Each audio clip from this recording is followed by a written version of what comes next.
بسم اللہ الرحمن الرحیم الصلاۃ والسلام علی رسول اللہ اما بعد۔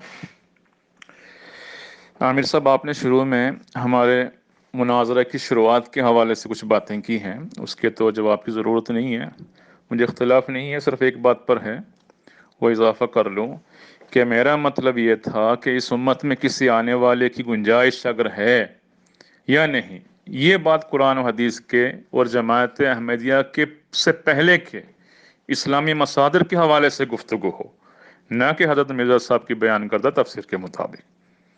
یہ اتنی سی بات ہی، باقی آپ کی باتوں سے مجھے کوئی اختلاف نہیں ہے، لیکن بہرحال آپ تیار نہیں ہوئے جیسا کہ آپ نے خود بتایا، اور مجھے آپ کی پیش کردہ موضوع کی طرف آنا پڑا۔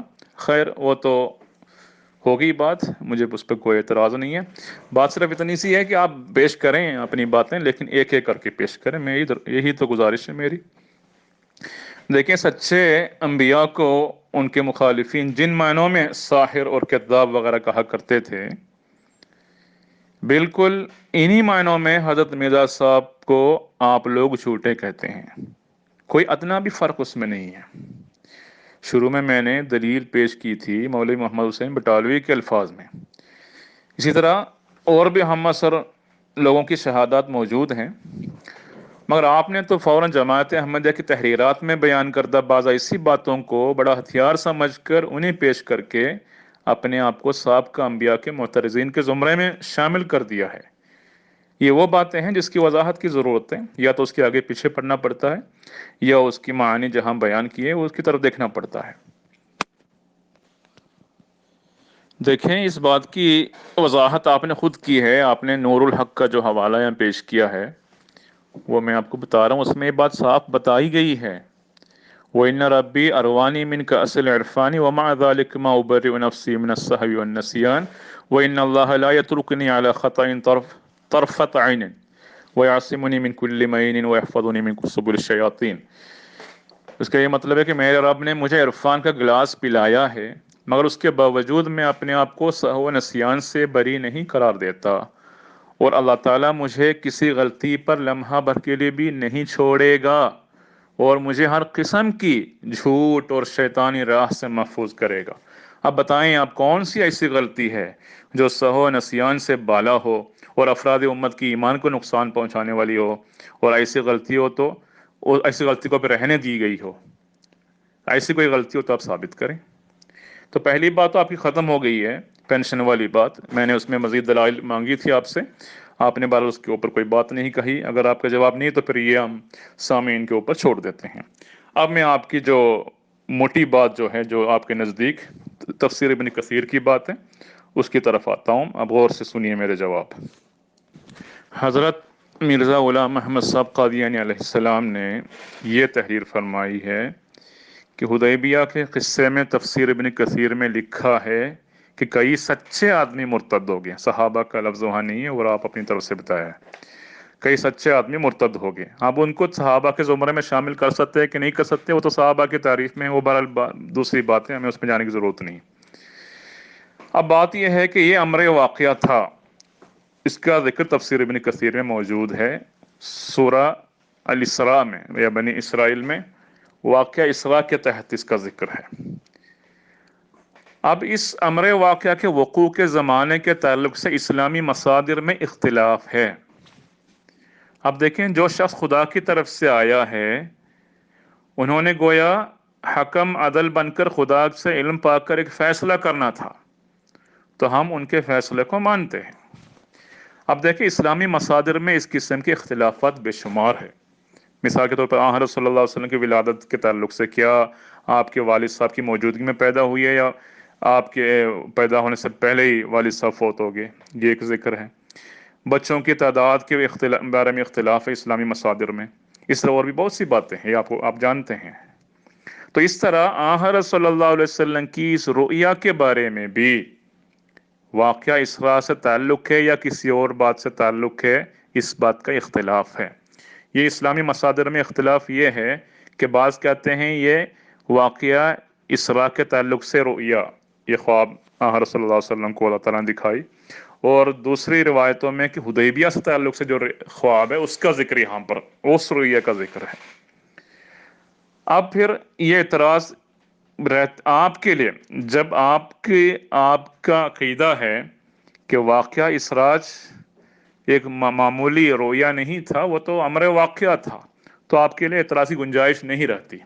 آگے سنیے، تفسیر ابن کثیر میں لکھا ہے کہ وہ جو میں نے پوسٹ کیا یہاں پہ، اب حضرت عائشہ رضی اللہ عنہا کی روایت سنیے۔ بیہقی میں ہے کہ جب صبح کے وقت لوگوں سے حضور صلی اللہ علیہ وسلم نے اس بات کا ذکر کیا تو بہت سے لوگ مرتد ہو گئے جو اس سے پہلے با ایمان اور تصدیق کرنے والے تھے۔ تو کچھ لوگ مرتد تو ہو گئے ہیں، کہ ٹھیک ہے، اس پہ ہمیں اختلاف نہیں ہے، تفسیر ابن کثیر میں ہے۔ اب سوال یہ ہے کہ یہ کیا اسراء کے واقعے کے بعد یہ مرتد ہو گئے یا کسی اور وقت میں؟ اب میں آپ کو تفسیر قرطبی یہاں بھیج دیتا ہوں، اس کو پڑھیں، تفسیر قرطبی میں یہاں میں پوسٹ کر دیتا ہوں، اس میں کیا لکھا ہے دیکھتے ہیں۔ دیکھیں یہاں پر سورہ اسراء کی تفسیر یہاں امام قرطبی بھی بتا رہے ہیں، اور پہلے واقعہ اسراء کا ذکر ہے، اور فرماتے ہیں وَكَانَتِ الْفِتْنَةُ ارْتِدَادَ قَوْمٍ كَانُوا أَسْلَمُوا حِينَ أَخْبَرَهُمُ النَّبِيُّ صلی اللہ علیہ وسلم أَنَّهُ أُسْرِيَ بِهِ، کہ جو فتنہ جو ہوا تھا، وہ فتنے سے مراد ایک قوم کا ارتداد یا مرتد ہونا تھا، جو پہلے اسلام لا چکے تھے۔ جب رسول کریم صلی اللہ علیہ وسلم نے یہ کہا کہ مجھے اسراء کا واقعہ پیش آیا، یعنی اس کے بعد وہ فتنے میں پڑ گئے اور مرتد ہو گئے، ٹھیک ہے۔ پھر فرما رہے ہیں کہ وَذَلِكَ أَنَّ رُؤْيَ الْمَنَامِ لَا فِتْنَةَ فِيهَا، یہ خواب میں جو یا رویا میں جو بات آتی ہے اس میں کوئی فتنہ کی گنجائش ہی نہیں، وہ تو ایک خواب ہے یا رویا ہے، امر واقعہ تو نہیں ہے۔ وَمَا كَانَ أَحَدٌ لِيُنْكِرَهَا، کوئی اس کا انکار ہی نہیں کر سکتا۔ تو عن ابن عباس قال، ابن عباس رضی اللہ عنہ فرماتے ہیں الرؤيا التي في هذه الآية هي رؤيا رسول الله صلی اللہ علیہ وسلم انه يدخل مکہ فی سنة الحدیبیہ۔ ابن عباس رضی اللہ عنہ فرماتے ہیں کہ جو رؤیا کا ذکر اس آیت میں، جس رؤیا کا ذکر ہے، وہ رسول کریم صلی اللہ علیہ وسلم کی وہ رؤیا تھی جو حدیبیہ کے سال میں آپ مکہ میں داخل ہوں گے، یہ والی بات تھی۔ فردا، جو اسے تردید کی گئی یا اس کی وجہ سے ارتداد واقع ہوا، ففتتن المسلمون لذالک، اور مسلمان اس وجہ سے فتنے میں پڑ گئے۔ دیکھیں صاف لکھا ہے۔ اب سوال ہے کہ آپ کے نزدیک اسراء کا واقعہ کیا ایک مجرد رویا کے حد تک واقعہ تھا یا امر واقعہ تھا؟ تو یہاں پر رؤیا کی بات ہو رہی ہے قرآن مجید میں، اور رؤیا کی بات جب سنی تب مرتد ہو گئے، ٹھیک ہے۔ جو لازماً وہ امر واقعہ اس کے ساتھ پیش آنا ضروری تھا، ایک ایسا واقعہ جو اس رؤیا سے تعلق ہے۔ بہرحال میں اس بات میں بتانے کی ضرورت نہیں، یہاں اتنی سی بات کافی ہے کہ اسلامی مصادر میں یہ جو واقعہ صلح حدیبیہ کی طرف بھی اس کا ذکر جا رہا ہے، اسراء کے واقعہ کی طرف بھی اس ذکر جا رہا ہے، تو فیصلہ اس کا آپ نے کرنا ہے۔ غرض یہ آپ کا اعتراض یہ ختم ہو گیا ہے کہ واقعی وہاں پر لوگ مرتد ہو گئے تھے یا نہیں، واقعی ہو گئے تھے۔ ابن کثیر رحمۃ اللہ علیہ نے اس کا ذکر کیا ہے، لیکن اسراء کے واقعہ کے حوالے سے انہوں نے ذکر کیا ہے، تفسیر میں ہی ذکر کیا ہے۔ لیکن تفسیر قرطبی میں جا کے دیکھیں گے تو وہی والی بات، وہی ارتداد کا واقعہ جو مرتد ہونے کا واقعہ ہے، اس کا ذکر ابن عباس کے رضی اللہ عنہ کے حوالے سے وہ حدیبیہ کے سال مکہ میں داخل ہونے کے تعلق سے جو رویا تھی اس کا ذکر ہے۔ تو گویا کہ بات واضح ہو گئی، دونوں کو جمع کریں آپ، اور پھر فیصلہ حضرت مرزا صاحب کے اوپر نہ چھوڑیں، اس کا فیصلہ آپ کریں، کیونکہ میں نے پہلے بھی آپ کے سامنے ثابت کر دیا تھا کہ صلحات سے بھی غلطیاں ہو سکتی ہیں، تو یہ ان کی غلطیوں کے زمرے میں آتی ہیں، حضرت مرزا صاحب کی غلطی نہیں شمار ہوتی، کیونکہ یہ دونوں باتیں تاریخ میں محفوظ ہے۔ اب ان دونوں میں سے کون سے صحیح ہے یہ آپ فیصلہ کر لیں، بہرحال اس میں یہاں اس اعتراض کی ہرگز گنجائش نہیں ہے۔ ٹھیک ہے، اب آپ نے کہا زیادہ لمبی باتیں نہ ہو، اور میری کلپس تو میں بات کرتے ہوئے میں خیال نہیں رکھ سکتا کہ کتنی لمبی ہے کہ نہیں، بہرحال ایک نقطے تک پہنچانی ہوتی ہے بات کو، آگے پیچھے ہو تو انشاءاللہ خیال رکھا جائے گا، کوئی ایسا مسئلہ نہیں ہے۔ دوسری بات ہے، آپ نے باقی جو حدیثیں پیش کی ہے اس کا ضرور آپ کو جواب دیا جائے گا، لیکن میں چاہتا ہوں ایک ایک کر کے۔ اب یہ جو باتیں، ایک تو پینشن والی بات ختم ہو گئی ہے، اور وہ پیٹ میں بچہ بولنے والی بات ختم ہو گئی ہے، سفر و ماہ سفر والی بات ختم ہو گئی ہے۔ اب جو بات رہ گئی ہے، اور یہ جو ابن کثیر والی بات بھی اب میں نے بتائی ہے، اس کا جواب ہو تو دے دیں، اور یہ ختم ہونے کی بات آ جائے پھر ہم ناظرین پر چھوڑ دیتے ہیں، وہ فیصلہ کرنے دیں ان کو۔ اس کے بعد پھر آپ اگلی حدیث مجھے بتائیں کس کے اوپر جواب دینا ہے، ایک پیش کریں بس، اس کو چن کے مجھے بتائیں، پھر میں اس کا انشاءاللہ جواب دوں گا، کیونکہ میرا وقت بہت تنگ ہے، اس لیے میں مجبور ہوں اکٹھی ساری باتیں نہیں بتا سکتا۔ ٹھیک ہے، تو جو بھی حدیث پیش کریں میں پھر انشاءاللہ کل اس کا جواب انشاءاللہ دے دوں گا۔ السلام علیکم ورحمۃ اللہ۔ السلام علیکم ورحمۃ اللہ وبرکاتہ۔ جی خوان، آپ نے شمس صاحب کی آڈیو سن لی ہوں گی۔ مجھے جب وقت ملا ہے میں نے ان کی آڈیو سنی ہے، تو جو ان کی آڈیوز میں غلط باتیں میں نے محسوس کی ہیں جن کا جواب دینا ضروری ہے، وہ میں آپ کے سامنے انہی کی آواز میں پیش کر کے ان کا جواب عرض کر دیتا ہوں۔ دیکھیں، سچے انبیاء کو ان کے مخالفین جن معنوں میں ساحر اور کذاب وغیرہ کہا کرتے تھے، بالکل انہی معنوں میں حضرت مرزا صاحب کو آپ لوگ جھوٹے کہتے ہیں۔ بالکل غلط بات ہے، شمس صاحب نے بالکل غلط بیانی کی ہے معذرت کے ساتھ۔ ہم مرزا صاحب کو ساحر تو کہتے ہی نہیں ہیں۔ ساحر تو وہ بن ہی نہیں سکے، اگر وہ کوئی ایسا کام کر کے دکھاتے جو انسانی طاقتوں سے بالا ہوتا تو کوئی ان کو ساحر کہتا۔ مرزا صاحب پر دیگر سارے الزام لگے ہیں، جادوگر کا تو الزام کسی نے ان پر لگایا ہی نہیں ہے کہ مرزا صاحب نے کوئی جادو کسی کو کر کے دکھایا ہے۔ البتہ کذاب ہم ان کو کہتے ہیں، مانتے ہیں، اس کی وجہ یہ ہے کہ انہوں نے ایسے جھوٹ بولے ہیں جو حقائق کے خلاف ہیں۔ ان معنوں میں ہم ان کو جھوٹا نہیں کہتے جن معنوں میں سچے نبیوں کے مخالفین ان کو کہا کرتے تھے۔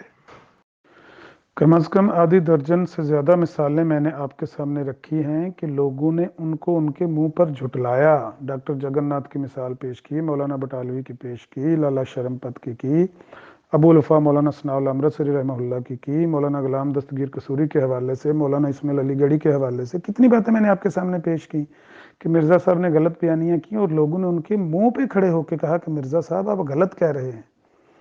1894 کا حوالہ آپ کے سامنے لگایا گیا رسالہ شاۃ السنہ کا، اور بار بار آپ کو چیلنج کر رہا ہوں میں کہ ذرا پوچھیں تو صحیح، اپنے اکابرین سے پوچھیں تو صحیح کہ 1894 میں جب لوگوں کو مرزا صاحب نے یہ کہا کہ سلطان بیگ ڈر گیا تھا، اور مولانا بٹالوی نے 1894 میں منشی سعید نقشہ نویس کو راول پنڈی بھیج کر مرزا سلطان بیگ کا انٹرویو لیا، محمدی بیگم کے شوہر کا، اور اس نے جواب دیا کہ میں مرزا صاحب کو جھوٹا جانتا تھا اور جانتا ہوں۔ وہ بیان ان کا رسالہ شاۃ السنہ میں چھپا، مرزا صاحب نے جواب دیا نہیں۔ تو ہم مرزا صاحب کو ان معنوں میں جھوٹا کہتے ہیں کہ مرزا صاحب کو لوگوں نے منہ پر کھڑے ہو کر جھٹلایا۔ محمد عربی صلی اللہ علیہ وسلم کو لوگوں نے اس طرح نہیں جھٹلایا، انہوں نے کہا ہم وہ کلام نہیں مانتے جو آپ پر نازل، ہم اس کلام کو جھوٹا مانتے ہیں جو آپ پر نازل ہوتا ہے، آپ کو جھوٹا نہیں کہتے۔ آپ نے خود جامع ترمذی کی حدیث پیش کی، مگر آپ نے تو فوراً جماعت احمدیہ کی تحریرات میں بیان کردہ بعض ایسی باتوں کو بڑا ہتھیار سمجھ کر انہیں پیش کر کے اپنے آپ کو سابقہ انبیاء کے معترضین کے زمرے میں شامل کر دیا ہے۔ یہ وہ باتیں ہیں جس کی وضاحت کی ضرورت ہے، یا تو اس کے آگے پیچھے پڑھنا پڑتا ہے یا اس کی معانی جہاں بیان کی ہے اس کی طرف دیکھنا پڑتا ہے۔ کون آپ کو منع کر رہا ہے؟ شمس صاحب آپ پڑھیں، ان معانی کو پڑھیں۔ کتنے روز سے آپ پڑھ رہے ہیں تفسیر ابن کثیر کا حوالہ، آپ کو مل نہیں رہا۔ آج آپ نے تفسیر قرطبی کا کوئی حوالہ دینے کی کوشش کی ہے، اس کی طرف تو مجھے دیکھنے کی حاجت ہی نہیں ہے۔ پہلے آپ کو فیصلہ دینا ہوگا کہ نواب محمد خان آف مالیر کوٹلہ کو مرزا صاحب نے جو خط لکھا عبداللہ آتم کے اس پیشگوئی کے بارے میں، اس میں مرزا صاحب نے یہ جھوٹ کیوں بولا کہ تفسیر ابن کثیر میں یہ بات لکھی ہوئی ہے؟ اگر آپ یہ فرمائیں کہ مرزا صاحب نے جھوٹ نہیں بولا، مرزا صاحب سے غلطی ہو گئی ہے، تو میں نے آپ کے سامنے مرزا صاحب کا حوالہ رکھا کہ مرزا صاحب کا دعویٰ ہے کہ مجھے تو لمحے بھر کے لیے بھی خدا غلطی پہ نہیں رہنے دیتا۔ اگلی بات سنیں شمس صاحب، اگر آپ نے کوئی اپنا نیا عقیدہ گھڑ لیا ہو تو مجھے اس کا علم نہیں ہے، لیکن آپ کو مرزا صاحب اور ان کا بیٹا مرزا بشیر یہ عقیدہ دے کر گئے ہیں کہ نبی وہ ہوتا ہے جو وفات تک غلطی پر قائم نہیں رہتا۔ سچے نبیوں کو اللہ تعالیٰ غلطی پر قائم نہیں رہنے دیتا وفات تک، یہ معیار ہے ان کا۔ آپ نے یہ ثابت کرنا ہے کہ وفات سے پہلے مرزا صاحب نے اپنی اس غلطی سے رجوع کر لیا تھا تاکہ آپ مرزا صاحب کو سچا نبی مان سکیں، ورنہ مرزا صاحب کے بیان کردہ معیار کے مطابق اگر وہ سچے ہوتے تو وفات سے پہلے ان کی اصلاح ہو جاتی، اگر وفات تک ان کی اصلاح نہیں ہوئی اور اس غلطی پر وہ فوت ہو گئے تو ان کے اپنے بیان کردہ معیار کے مطابق وہ نبی نہیں ہو سکتے، وہ جھوٹے ہیں۔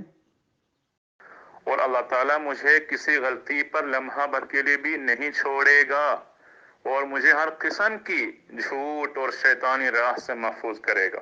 اب بتائیں آپ کون سی ایسی غلطی ہے جو سہو نسیان سے بالا ہو اور افراد امت کی ایمان کو نقصان پہنچانے والی ہو، اور ایسی غلطی ہو تو اور ایسی غلطی کو پہ رہنے دی گئی ہو؟ ایسی کوئی غلطی ہو تو آپ ثابت کریں۔ لیجئے جناب، آپ کے ہی بیان کردہ، حالانکہ یہ معنی ہے نہیں وہاں پر، آپ نے خود معنی بیان کرنے کی کوشش کی، لیکن مرزا صاحب کی ہر بات کا میں آپ لوگوں کو حق دیا کرتا ہوں کہ آپ مرزا صاحب کی بات کا خود آپ معنی بیان کریں کہ مرزا صاحب کی اس بات کا کیا مطلب ہے، اگرچہ وہ وہاں سے نکلتا ہو یا نہ نکلتا ہو، آپ کو فری ہینڈ میں دیتا ہوں، جو معنی اس سے اخذ کر سکتے ہیں آپ کر لیں، جو معیار مقرر کرنا چاہتے ہیں کر لیں۔ مرزا صاحب کی اس غلطی کو آپ کے سامنے پیش کیا جاتا ہے جس غلطی سے مرزا صاحب کی امت گمراہی کا شکار ہوئی۔ مرزا صاحب کی امت، محمد عربی صلی اللہ علیہ وسلم کی امت کا تو اس عقیدے سے لینا دینا ہی کچھ نہیں ہے، میں آپ کے سامنے اس کا ثبوت عرض کر دیتا ہوں۔ مرزا صاحب نے 1886 میں ایک بچے کے پیدا ہونے کی خبر دی تھی، مولانا بٹالوی رحمہ اللہ نے منع بھی کیا تھا، اللہ ان کی قبر پر کروڑوں رحمتیں نازل کرے۔ انہوں نے کہا مرزا صاحب یہ پیش گوئی نہ کریں، آپ کا کچھ نہیں گمے گا، آپ کا کچھ نقصان نہیں ہوگا، مسلمانوں کا کچھ نہیں رہے گا، ان کی عزت خاک میں مل جائے گی، مہربانی کریں اگر خدا نے کوئی آپ کو پیش گوئی دی بھی اپنے پاس ہی رکھیں، جب وہ نظر آ جائے گی، سامنے آ جائے گی تو چھوڑ دیں اس بات کو۔ لیکن مرزا صاحب نے تو کیونکہ اپنی دکان چمکانی تھی، مرزا صاحب نے مسلم موعود کی پیش گوئی کی تھی 1886 میں، اس کا اشتہار لگانے کی ضرورت ہے تو مجھے حکم کریں میں لگا دیتا ہوں، الفاظ کی ضرورت ہے تو میں لگا دیتا ہوں، پیش کر دیتا ہوں۔ وہ جو مسلم موعود جس کو مرزا صاحب نے قرار دیا تھا، جو بچہ پیدا ہوا تھا بشیر اول کے نام سے تاریخ میں مشہور ہے، وہ بچہ پیدا ہوا، اس کے عقیقے پر ڈھول باجے بجائے گئے، مرزا صاحب نے بڑا ہندوؤں کو اور آریاؤں کو بازو کھڑا کر کے چیلنج کیا، لو وہ مولود مسعود پیدا ہو گیا ہے آج رات 1:30 بجے کے بعد۔ یاد ہے وہ بچہ کتنے دنوں کے بعد فوت ہو گیا؟ 16 مہینے کے بعد وہ بچہ مر گیا۔ مرزا صاحب کو غلطی لگی، اور اسی غلطی کا نواب محمد خان نے اپنے خط میں ذکر کیا تھا، جب اس نے عبداللہ آتم کے متعلق مرزا صاحب سے رہنمائی طلب کی تھی، اور مرزا صاحب نے تفسیر ابن کثیر کا حوالہ دیا تھا نا، جس حوالے پر مصیبت بنی ہوئی ہے آپ کو، اسی غلطی کا نواب محمد خان نے ذکر کیا تھا کہ مرزا صاحب بشیر اول کا جو معاملہ ہوا اس میں بھی آپ کو غلطی لگی۔ اب یہاں بھی اگر آپ کہیں مجھے غلطی لگی، اس غلطی نے تو ہمیں برباد کر دیا ہے، ہمیں کہیں کا چھوڑا ہی نہیں، ہم لوگوں کو کیا منہ دکھائیں؟ تو بہرحال وہ مجھے پیش کرنے کی ضرورت نہیں ہے، یہ طے شدہ بات ہے آپ لوگوں کے گھر کے درمیان کہ مرزا صاحب کو بشیر اول کے معاملے میں غلطی لگی۔ اس کے بعد مرزا مبارک کو مرزا صاحب نے مسلم موعود قرار دیا کہ یہ 3 کو 4 کرنے والا ہے، اس کی 8 سال کی عمر میں شادی کر دی، 8 سال کی عمر میں اسے وہ بچہ قرار دیا، وہ شادی کے 16ویں دن فوت ہو گیا، ابھی اس کے ہاتھوں پر مہدی لگی ہوئی تھی۔ یاد ہے نا کہ جو بھی افطرا کرتا ہے اللہ کا نام لے کر، اللہ اس کی پکڑ ضرور کرتا ہے۔ مرزا صاحب نے جب بھی اللہ کا نام لے کر افطرا کیا ہے، دیکھ لیں کیسے پکڑ ہوئی ہے۔ پہلے بشیر اول کو قرار دیا، وہ مر گیا، اس کو قرار دیا، یہ شادی کے 16ویں دن مر گیا۔ میں تو کہتا ہوں بشیر الدین محمود احمد کو مرزا صاحب قرار دیتے، یہ بھی نہ بچتا، میں قسم کھا کے کہتا ہوں، یہ بھی زندہ نہ رہتا۔ اب آپ کے ذمہ سوال یہ ہے محترم شمس صاحب، آپ نے یہ دکھانا ہے کہ مرزا صاحب فوت ہونے سے پہلے اس غلطی کی اصلاح کر گئے تھے، کسی کو مسلم موعود قرار دے گئے تھے کہ یہ وہ بچہ ہے جو مسلم موعود ہے، اس لیے مرزا صاحب کی امت میں کوئی بگاڑ عقیدے کے لحاظ سے پیدا نہیں ہو سکتا تھا۔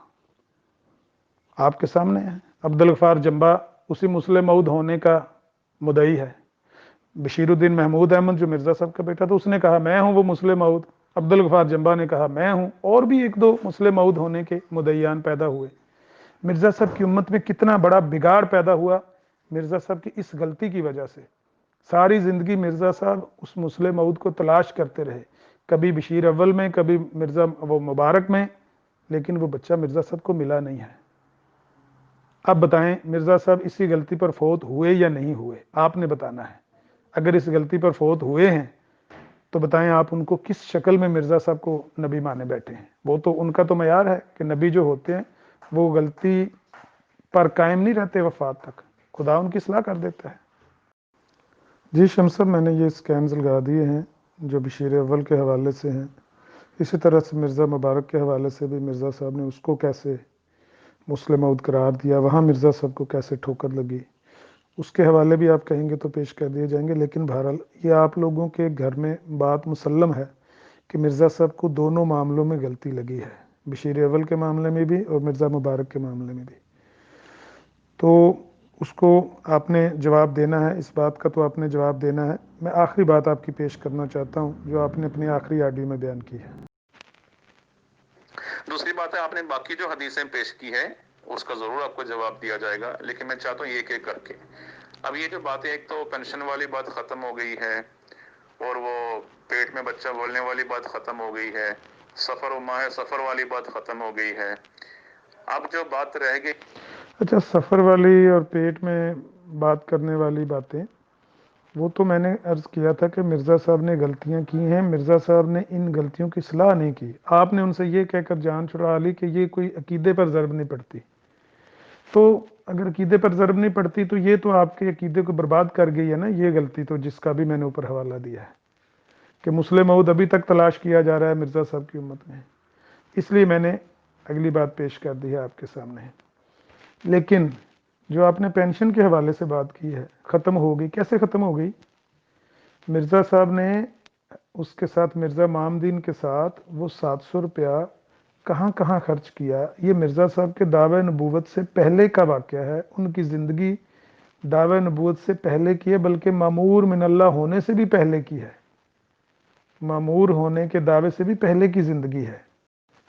اس زندگی میں مرزا صاحب امام دین کے ساتھ 700 روپیہ لے کر کہاں کہاں پھرتے رہے اور ان پیسوں کو کہاں کہاں استعمال کیا۔ جب ایک آنے کا سیر گوشت ملتا تھا اور 1 روپے کا 16 سیر گوشت ملتا تھا، 700 روپیہ مرزا صاحب نے اور مرزا صاحب کے چچا زاد بھائی نے کہاں کہاں خرچ کیا، کتنے مہینوں میں خرچ کیا، ایک بات۔ دوسرا سوال یہ ہے کہ مرزا صاحب اور ان کا چچا زاد بھائی اکٹھے جاتے ہیں، بعد میں ڈکیتی میں وہ پکڑا جاتا ہے، مرزا صاحب کو اس سے الگ کر کے آپ نے دکھایا کہ جس تاریخ میں اس نے ڈکیتی کی ہے مرزا صاحب موقع پر موجود نہیں تھے، ڈکیتی میں شامل نہیں تھے۔ مرزا صاحب کی زندگی پاک تو تبھی ثابت ہو سکتی ہے نا کہ آپ ان کی زندگی میں ثابت کریں کہ وہ امام دین کے ساتھ موقع پر موجود نہیں تھے ڈکیتی میں، امام دین نے اکیلے ڈکیتی کی ہے۔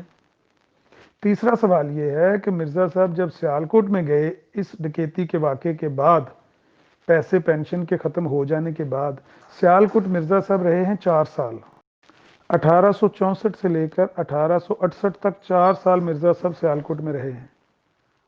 اب ان 4 سالوں میں مرزا صاحب سیالکوٹ میں جب کچہری نوکری کرتے تھے، گھر سے جاتے تھے کچہری اور کچہری سے آتے تھے گھر واپس، تو مرزا صاحب اپنا منہ لپیٹ کر رکھتے تھے چادر سے، پتہ ہے آپ کو، آپ کی کتب میں لکھا، کہیں گے تو حوالہ پیش کر دوں گا، لیکن میں بار بار کروں، آپ کو حوالہ دینے کی ضرورت نہیں، آپ مربی ہیں، پیڈ پرسن ہیں، آپ کا کام ہے حوالے تلاش کرنا اور ان باتوں کو جاننا۔ مرزا صاحب وہ اپنا منہ لپیٹ کر کیوں رکھتے تھے؟ نقاب کر کے یا چادر میں لپیٹ کے منہ کو کیوں رکھتے؟ اگر آپ کہیں نہیں مرزا صاحب متقی تھے اس لیے، تو 1864 سے 1868 تک تقوی کا یہ شعار تھا، اس کے بعد 1868 سے لے کر 1908 تک مرزا صاحب نے 40 سال زندگی گزاری ہے۔ کوئی ایک واقعہ دکھا دیں کہ مرزا صاحب منہ لپیٹ کر رکھتے تھے، چادر میں منہ لپیٹا ہوا ہوتا تھا۔ 1864 میں جب مرزا صاحب سیالکوٹ گئے تو وہ منہ لپیٹ کے رکھتے تھے، ادھر چادر سے اپنا منہ جیسے کہہ لیں چھپایا ہوا ہوتا تھا۔ اگر مرزا صاحب ڈکیتی میں شامل نہیں تھے امام دین کے ساتھ تو منہ لپیٹ کر رکھنے کی کیا ضرورت تھی؟ پہلی بات ہے کہ ڈکیتی میں شامل نہیں، اس کا ثبوت دیں کہ امام دین ڈکیتی کر رہا تھا، مرزا صاحب اس تاریخ میں وہاں جاب کر رہے تھے، ملازمت کر، اس کا ثبوت دیں۔ تو آپ نے کیسے کہہ دیا بات ختم ہو گئی؟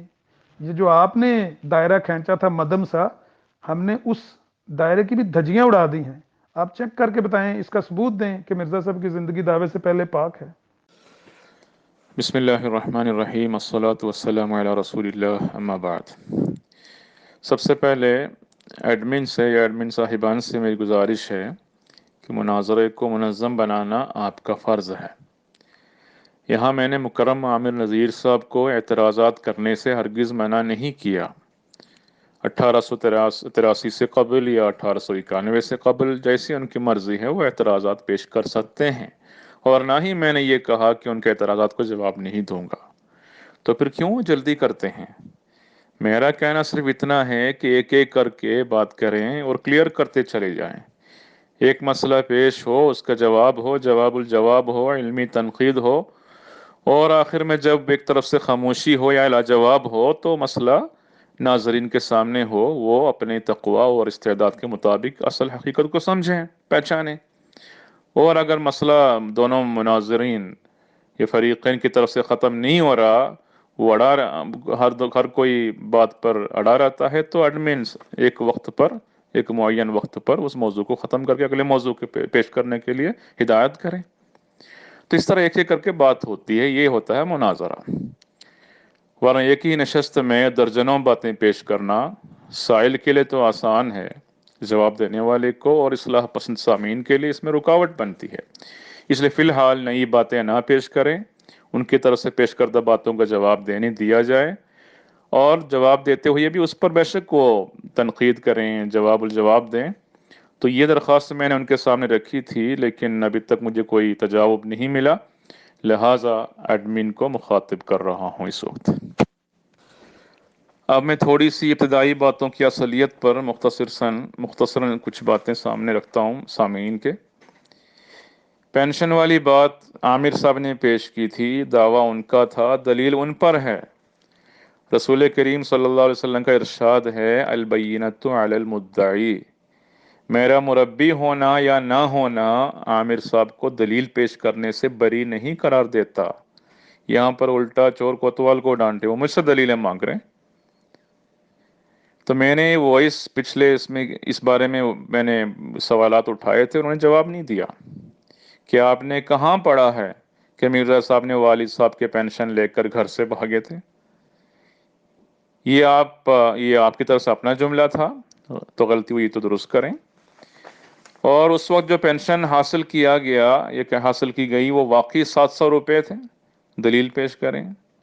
پورے وقت امام دین اور حضرت مرزا صاحب اکٹھے ساتھ ساتھ رہیں، کیا شہود العیان اس کی گواہی ہیں؟ تو دلیل لائیں. مہینوں ساتھ پھرتے رہیں، اس کی دلیل کہاں ہے؟ پیسہ خرچ ہو چکنے کے بعد الگ ہوئے، اس کی دلیل بتائیں. پھر حضرت ہارون علیہ السلام کے سامنے 40 دن تک قوم شرک کرتے رہے، اور وہ ان کو روک نہیں پایا، جبکہ وہ نبی تھے، ان سے ڈرتے رہے. تو پھر حضرت ہارون نبی نہیں رہے. تو اس دلیل قسم، یاد رکھیں دلیل قسم، میں ان پر اتہام نہیں کر رہا، وہ خدا کے پاک نبی تھے، انہوں نے کوئی غلطی نہیں کی، کہ وہ ایمانی بات ہے. لیکن یہاں دلیل قسم کے طور پر جب میں یہ بات کرتا ہوں تو اس کا جواب بھی آپ کی طرف سے نہیں آیا. پھر نئی بات ایک لائی ہے کہ مرزا صاحب سیالکوٹ میں رہتے ہوئے یہ منہ پر کپڑے ڈالتے تھے، اس کی بھی دلیل لائیں، پھر اصلیت پتہ کریں گے، پھر جواب دیا جائے گا. پھر تفسیر ابن کثیر والی بات، تفسیر ابن کثیر سے حوالہ میں نے جو آپ نے مانگا سامنے رکھ دیا. بالکل تفسیر ابن کثیر سے وہی جملہ پیش کیا کہ بہت سے لوگ مرتد ہو گئے جو اس سے پہلے با ایمان اور تصدیق کرنے والے تھے. یہ میں نے اردو میں ہی تفسیر لا کے اس لیے پیش کیا تاکہ ہر کوئی دیکھ سکیں.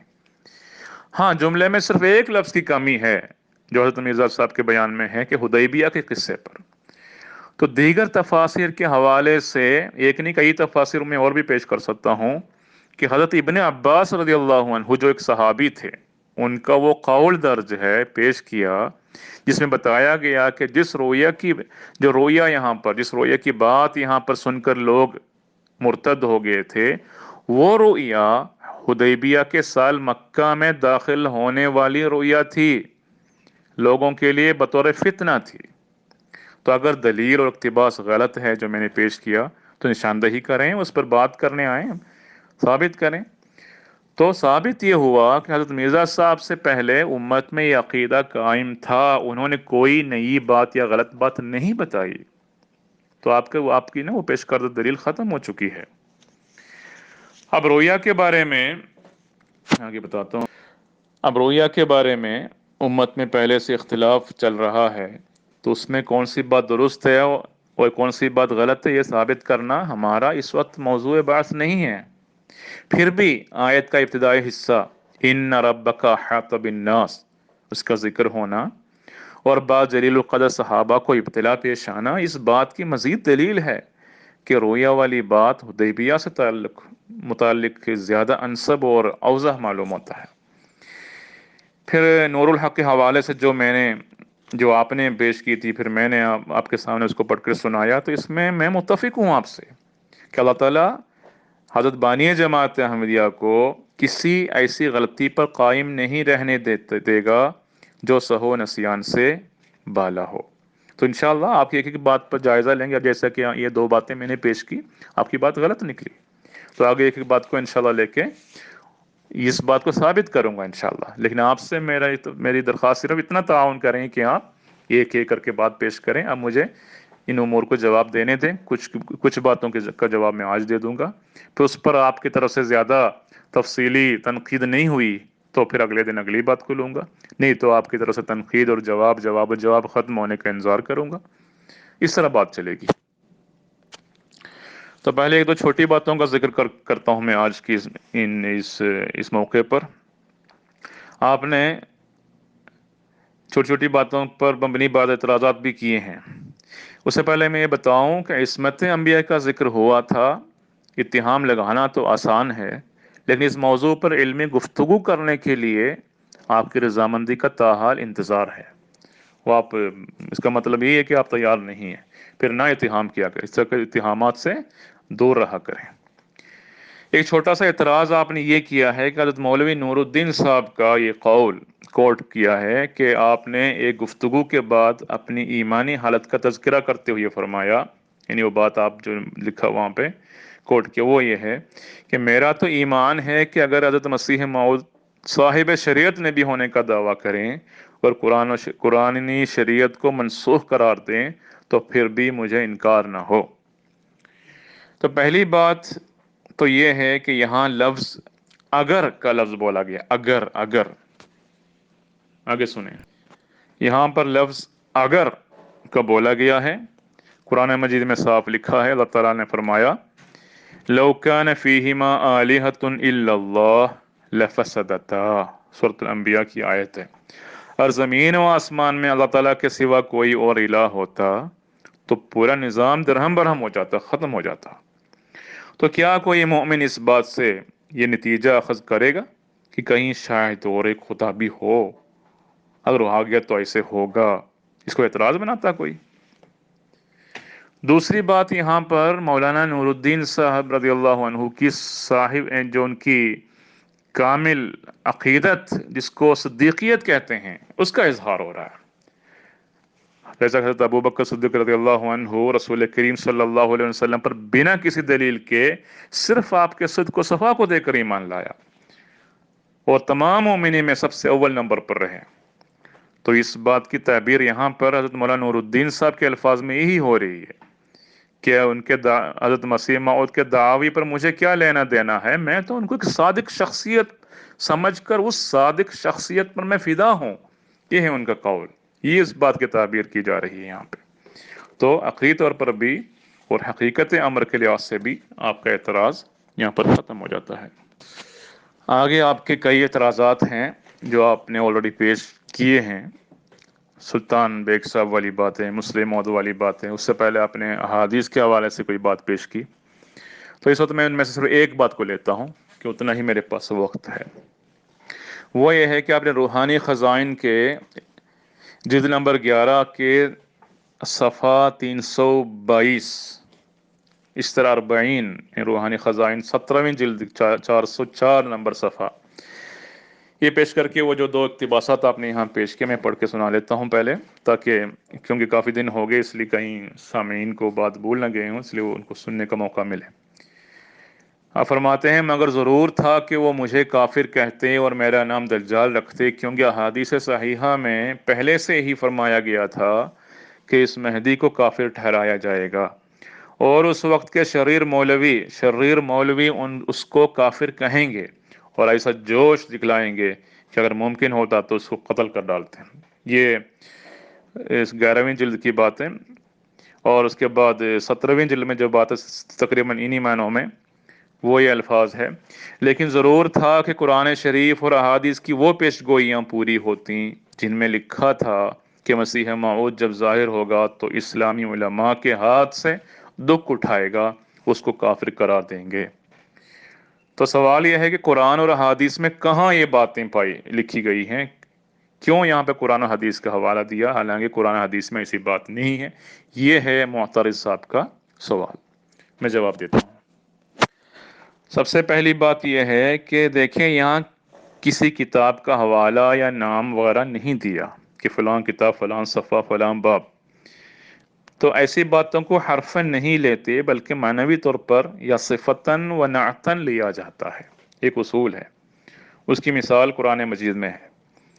اللہ تعالیٰ فرماتا ہے اعوذ باللہ من الشیطان الرجیم الذين يتبعون الرسول النبي الأمي الذي يجدونه مكتوبا عندهم في التوراة والإنجيل يأمرهم بالمعروف وينهاهم عن المنكر ويحل لهم الطيبات إلى آخر الآية۔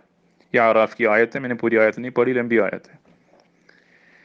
تو اس آیت میں رسول کریم صلی اللہ علیہ وسلم کے بہت سے اوصاف بیان کرتے ہوئے اللہ تعالیٰ فرماتا ہے کہ یہ وہ ایسے نبی کو، یا جس کا ذکر یہاں پر کیا تورات اور انجیل میں، وہ خود پاتے ہیں، یجدونہ، وہ وہاں ان کو پاتے ہیں، عندہم، ان کے پاس، مکتوباً، لکھا ہوا، فی التوراتی، تورات میں، والانجیل، انجیل میں، اور یہ ساری باتیں وہ کیا کیا کریں گے، سب کیا ان تمام صفات پر متصف بہذہ الصفات کسی نبی کے بارے میں ان کی تورات میں وہ دیکھتے ہیں؟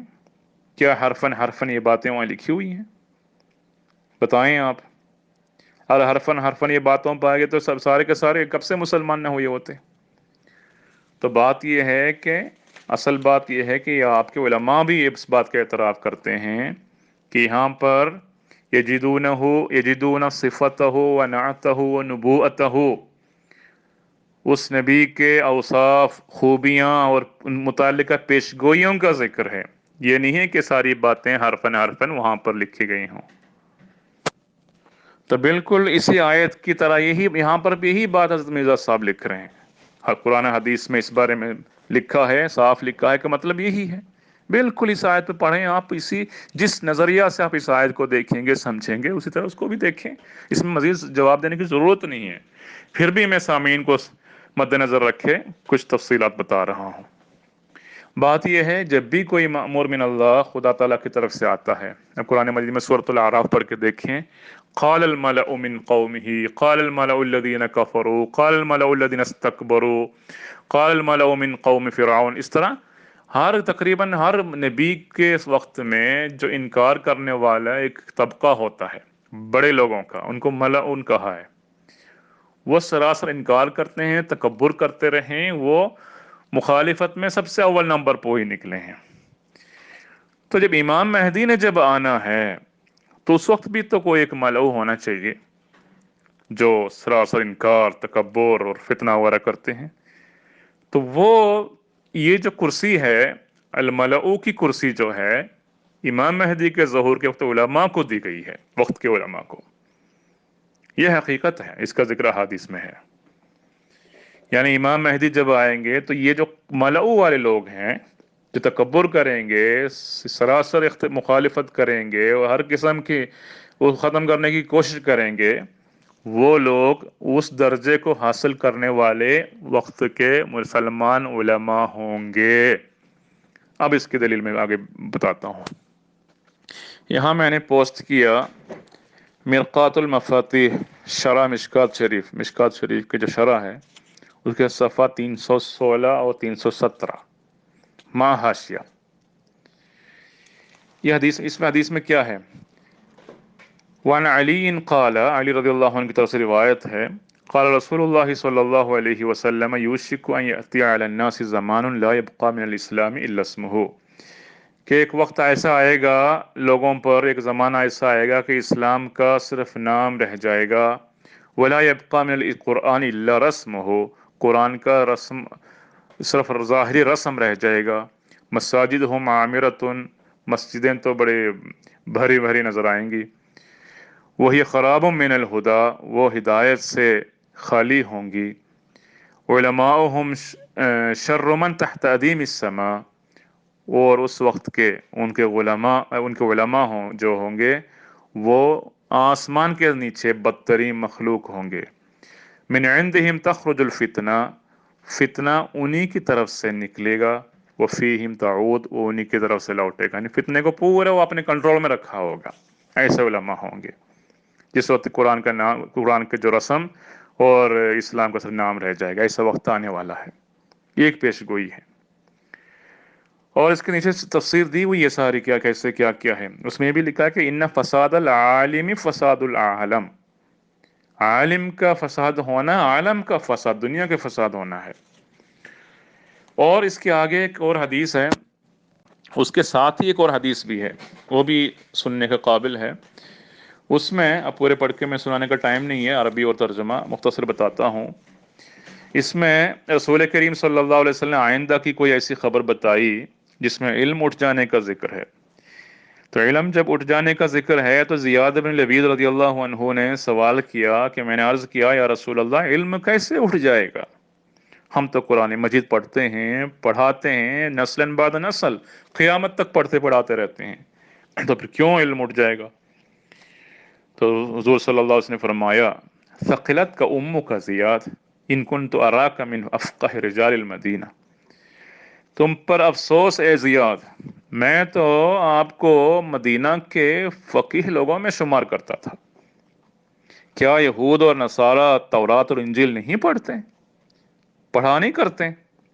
پھر کیا وہ ان میں کچھ وہ جانتے بھی ہے کہ اس میں کیا ہے؟ یعنی کتاب کا ہونا کافی نہیں ہے.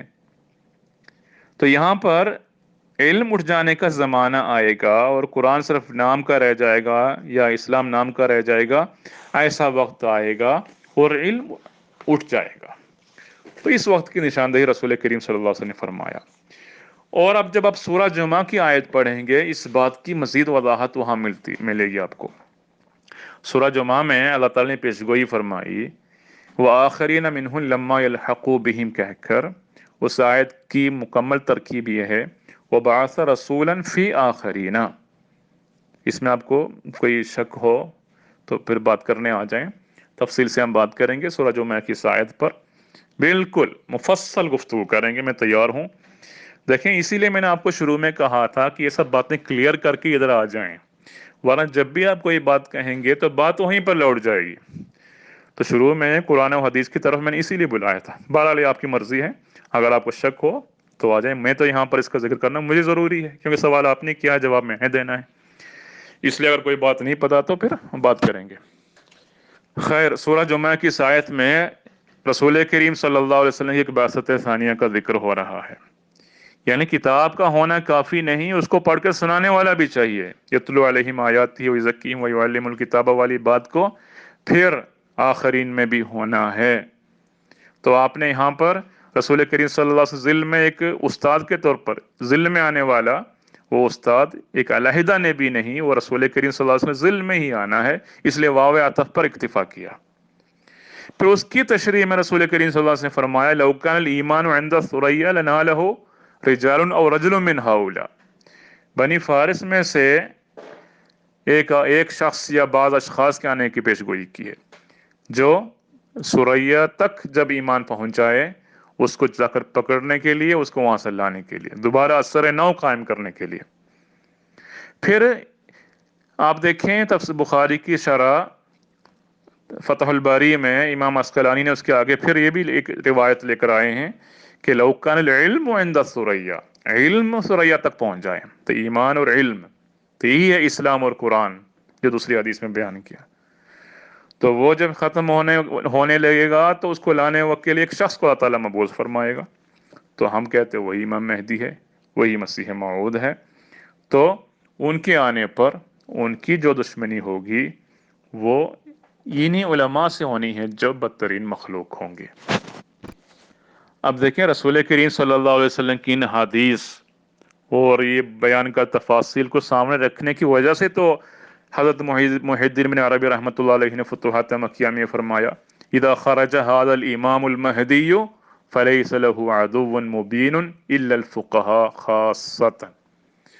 جب وہ امام مہدی ظاہر ہوگا، جب آئیں گے تو ان کے لیے وقت کے فقہا سے بڑھ کر عدو مبین نہیں ہوگا، سب سے بڑے ان کے دشمن یہی ہوں گے.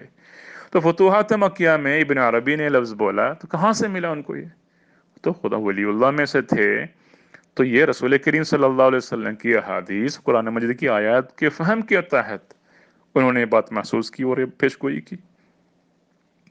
تو یہ جو بات جس کا ذکر ہوا ان دونوں کتابوں میں حضرت مرزا صاحب کے حوالے سے، وہ امر واقعہ ہے، اس پر اعتراض کیوں کر رہے ہیں؟ یہ باتیں قرآن مجید میں احادیث میں تفصیل سے ذکر اس کا آ چکا ہے. ہاں حرفن نہیں جیسا کہ اس آیت میں ہے. پھر اس امت کے بنی اسرائیل کی پیروی کرنے، قدم بقدم بنی اسرائیل کے پیچھے جانے اور ان کی اصلاح کے لیے عیسیٰ ابن مریم کے آنے کی پیشگوئی بھی تو ہے. یہ سب میں ذکر کروں گا تو اس وقت بہت زیادہ لگے گا، پھر آپ کہیں گے کہ بڑی لمبی گفتگو ہوئی. تو ٹھیک ہے، میرے خیال میں آج اتنی کافی ہے بات. باقی آپ کی کچھ باتیں اور بھی ہیں، سلطان بیگم والی بات ہے، مسلح موعود والی پیشگوئی والی بات ہے. انشاءاللہ یہ بھی مفصل جواب کی ضرورت ہے. انشاءاللہ آئندہ دنوں میں اس کا ذکر کیا جائے گا.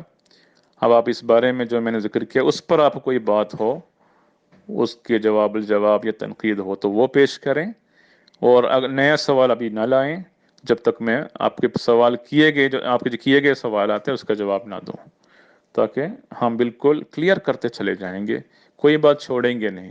وہ ثابت ہو جائے گا کہ حضرت بانی جماعت احمدیہ کو اللہ تعالیٰ نے اپنی زندگی میں کسی بھی ایسی غلطی پر قائم رہنے نہیں دیا جس کی وجہ سے امت کی ایمان میں اس کا اثر ہو، جو سہو اور نسیان سے بالا ہو.